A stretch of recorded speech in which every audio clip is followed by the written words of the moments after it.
Hello everybody and welcome back. In today's video I want to update you guys on the changes that have been rolled out in update 3.2.1. We've had some really great game updates and news updates coming out of DICE recently and it's been going so well. We've just received update 3.2 and I think everyone has been settling in great. Let me know down below if you guys are enjoying the new game update or not.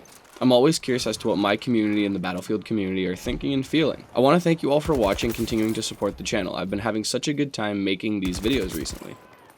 There is some really great stuff coming out of update 3.2.1. Starting off with the gadgets, the team has made changes to the Javelin and the Tracer dart gun. The Javelin can no longer lock onto Tracer darts while the dart is out of line of sight, which I think is pretty basic change that makes the overall play better now that you can't be locked onto through buildings and other objects.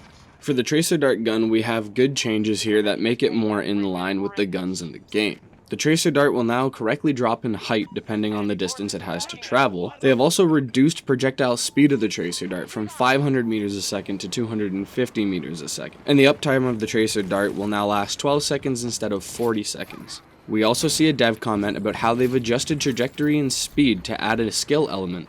For the soldiers, they fixed an issue where the time it took for firing when leaving sprint was much longer than expected with assault rifles. Auto deploy of the parachute now functions properly. The assault weapon proficiency will no longer grant extra ammunition for underbarrel grenade launchers. This is kind of an unnecessary nerf in my opinion, but you guys can let me know if this was justified or not. They've also fixed an issue that would cause projectiles not to deal damage correctly when specialists are facing down, and they fixed a minor desync issue that resulted in the player jumping in a slightly longer arch than expected. As for the specialists, we see a fix and kind of a buff here. Hopefully this is the team trying to take aim at the specialist meta that we've been seeing, and that I've been talking with some of you about in the comments. So they fixed a bug that allows players using Angel's Crate and select a gadget no matter the specialist they were playing. As for Crawford, they've buffed the health of the mounted Falcon by 60%. It also only fires for 7 seconds before it begins to reach the overheating point. You Crawford players also can't put down 4 mounted Vulcans anymore. And as for Dozer mains, you can no longer use the shield while in parachute or while in prone.